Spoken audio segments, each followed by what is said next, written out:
বাংলাদেশের মিডল অর্ডারের সমস্যাটা যেন কাটছেই না। ওডিআই হোক, টি20 হোক কিংবা টেস্ট ক্রিকেট, বাংলাদেশের মিডল অর্ডার নিয়ে একটা বিশাল বড় ক্রাইসিসে এই মুহূর্তে ক্রিকেট পাড়া। এবং টি20 নিয়ে আলাদা করে কেন কথা বলবো তার কারণটা হচ্ছে রিসেন্ট সময়ে টি20 নিয়েই কিন্তু বাংলাদেশকে প্রস্তুত থাকতে হবে।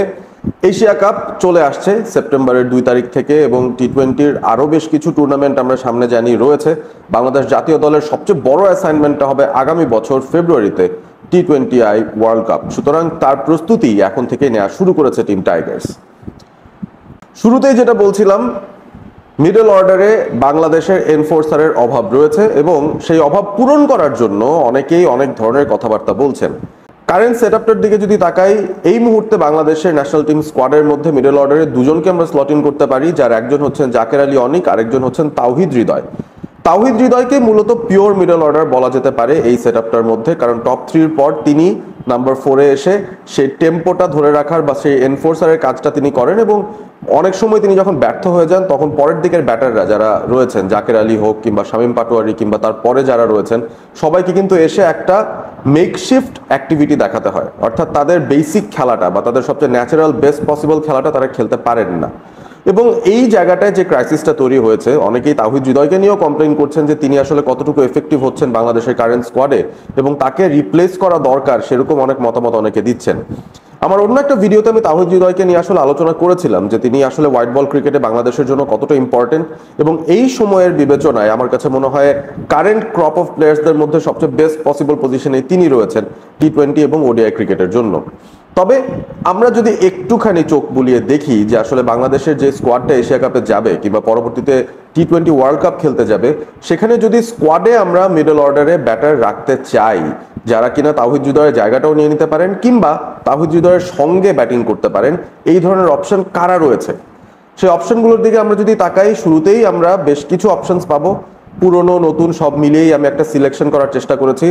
একটা মাত্র ক্রাইটেরিয়া আমি ব্যবহার করেছি এই জায়গাটায়, যে আমিনুল ইসলাম বুলবুল, বাংলাদেশের ক্রিকেট বোর্ডের প্রেসিডেন্ট, তিনি বাংলাদেশের এই প্রেসিডেন্সির দায়িত্বটা নেওয়ার আগে বা বিসিবির প্রেসিডেন্সির দায়িত্ব নেওয়ার আগে তিনি কিন্তু আইসিসির হয়ে কাজ করছিলেন এবং বিভিন্ন দেশের ডেভেলপমেন্টাল কাজে তিনি কন্ট্রিবিউশন রেখেছেন।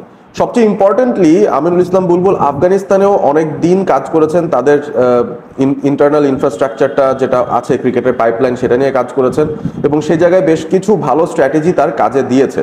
ফর এক্সাম্পল, যেটা গতকালই তিনি বলছিলেন একটা ইন্টারভিউতে, যে আফগানিস্তানে যখন টি20 ইন্টারন্যাশনালের জন্য ক্রিকেটার সিলেক্ট করা হয় সেখানে খুব স্ট্রিক্টলি একটা জিনিস মেনটেন করা হয়, সেটা হচ্ছে আপনার ব্যাটার যদি আপনি হন 130-এর ওপরে স্ট্রাইক রেট আপনার থাকতেই হবে।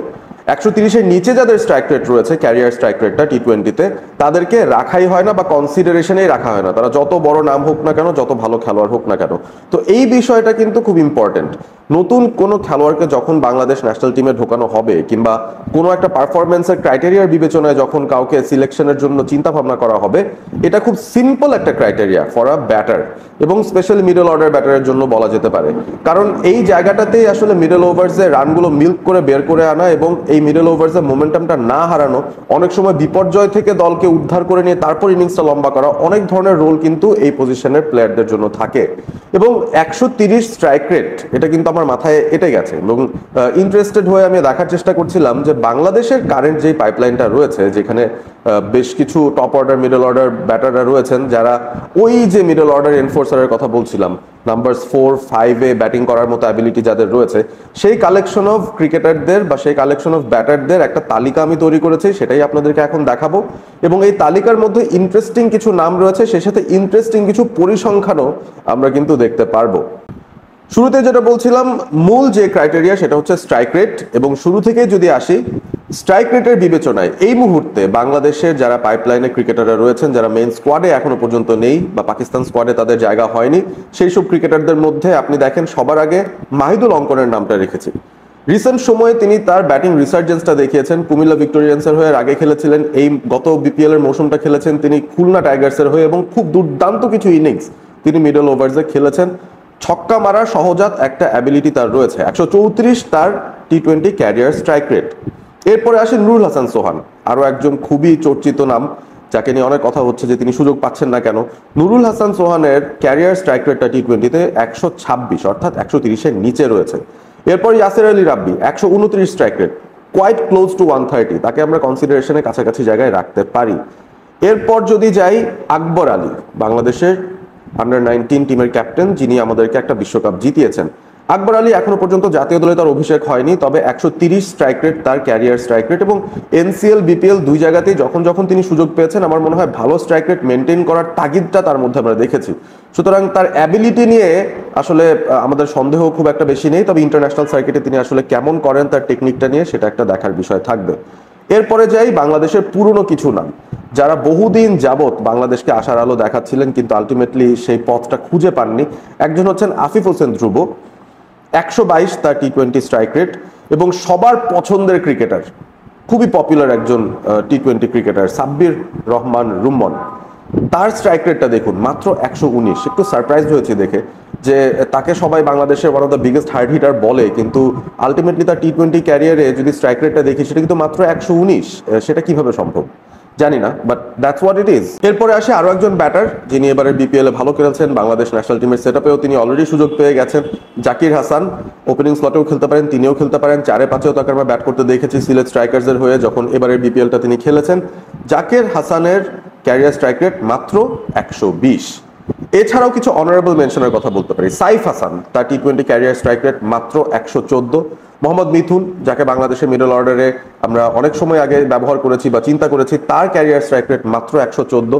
অর্থাৎ 130 যে বেঞ্চমার্কটা আছে, যেটা মিনিমাম কমপ্লাই করতে পারলে ডোমেস্টিক ক্রিকেটে আপনি ইন্টারন্যাশনাল ক্রিকেটের জন্য বিবেচিত হবেন, এই মিনিমাম ক্রাইটেরিয়াটাই কিন্তু আমাদের পাইপলাইনের প্লেয়ারদের মধ্যে নেই। আমরা দেখতে পাচ্ছি খুবই হাতে গোনা 2-3 জনের আমরা দেখতে পাচ্ছি। ইনফ্যাক্ট সেই ক্রাইটেরিয়া ক্রস করেন শুধুমাত্র 2 জন, যে তালিকা বলেছি সেই তালিকার মধ্যে মাহিদুল অঙ্কন 134, আকবর 130, তাদের খুব কাছাকাছি রয়েছেন ইয়াসির আলী রাব্বি 129। এছাড়া বাদবাকিরা কিন্তু কাছে ধারেও নেই। এখন আপনি চিন্তা করে দেখেন মিডল ওভার্সে তাওহিদ হৃদয়ের যে ক্যারিয়ার স্ট্রাইক রেট 125 রয়েছে বা 127 রয়েছে, সেটা খুব একটা কি খারাপ? বাংলাদেশের মিডল অর্ডার এনফোর্সারের একটা বিশাল বড় ক্রাইসিসে আমরা পড়ে গিয়েছি, এবং সেই ক্রাইসিস থেকে উত্তরণের উপায় যদি খুঁজতে হয় এদের মধ্য থেকে খুঁজলে কিন্তু এর চেয়ে ভালো অপশন আপনি আর খুঁজে পাবেন না। এবার আপনারাই বলুন কাকে আপনারা আসলে এই জায়গার জন্য যোগ্য মনে করেন। বাংলাদেশের এশিয়া কাপের স্কোয়াডে যদি এদের মধ্য থেকে কাউকে মিডল অর্ডারের ব্যাকআপ ব্যাটার হিসেবে নিয়ে যেতে হয় বা তাওহিদ হৃদয়ের রিপ্লেসমেন্ট হিসেবে নিতে হয়, কাকে আপনারা বাছাই করবেন জানিয়ে দিবেন কমেন্টস করে। ভিডিওটি ভালো লেগে থাকলে অবশ্যই লাইক করবেন, ভিডিওটি বন্ধুদের সঙ্গে শেয়ার করবেন এবং সেই সাথে সাবস্ক্রাইব করবেন অল স্পোর্ট এবিপি চ্যানেলটি। ভালো থাকবেন সবাই।